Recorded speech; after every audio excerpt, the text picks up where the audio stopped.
회사 문단체. 애종인가 성동인가는 아버지가 임금이 아니잖아.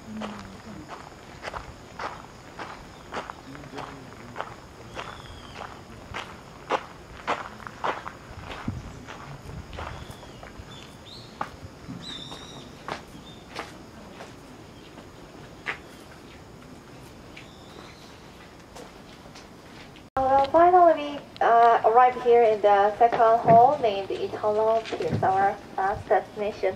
And as you can see, this area almost same to the main hall because it has the same function. It's 16 chambers, also has 16 kings and 18 queens palace here. And every year, the ancestral rites are also performed as well. But the difference is that the second hall was not built by the founder. It was built by the King Tajeo, the first king of Joseon, with his filial duty. Actually, in the original Confucianism culture, when the deceased king was not decided as a perpetual master, then his tablet was buried underground after 4 generations. But King Tajeo couldn't do that. He really respected his forefathers and he wanted to remember all of his ancestors' achievements. So instead of burying their tablets, he built this second hall, and from the time when only official kings' tablets, official kings and queens' tablets could be here in the royal shrine together. And I said in the first hall there were lots of greatest kings, but that doesn't mean in the second hall there are bad kings. Some bad kings who killed lots of people or tyrannical kings were destroyed by Joseon people. Instead, in this second hall, there are kind of posthumous kings or some kings who lived a bit tragic life during his lifetime. For example, the crown prince named Tajeo was killed by his own father with some rumors that he was a conspiracy against his father. Although he did much wrongdoings at the time, nowadays he is remembered as a victim of party strikes. So after he died, he could become a king by his descendants. And in the last chamber, the Joseon dynasty's last prince has been enshrined with his Japanese wife. He is the only one who was enshrined as a position of crown prince, not a king, and his wife is the only Japanese woman in this royal shrine.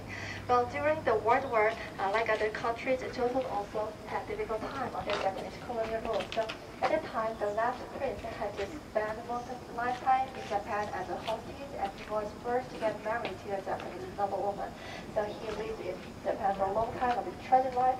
After Joseon took independence, he came back to this country, but he also couldn't be a king, because already this peninsula was divided into 2 parts with a conflict of ideology.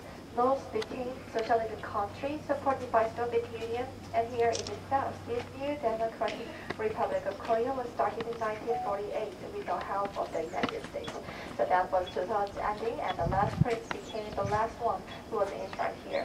So as you can see in this second hall, there are the kinds of tragic kings like Tajeo or last prince. So I guess that's why people named the second shrine as eternal peace in hopes that their ancestors could take a long rest in their eternal peace. And although Joseon experienced lots of hardship in the last period and finished with a reset ending, but as you can see, it lived its magnificent heritages that makes us feel the Joseon's glorious long history and learn their precious values. I guess it cannot be found in any other cultures or places like Joseon to worship all of their ancestors and gods with their filial deep love, although Joseon was not the original country of Confucianism. So now, until now, so far we've looked around this Jongmyo royal shrine. So I hope it was a good opportunity to understand about Korean culture and history more. And I'm also crossing my fingers for you that you can also make your own valuable history during your Korean trip. And it's time to wrap up today's journey here. So thank you for joining me. We say in Korean, 감사합니다. Thank you.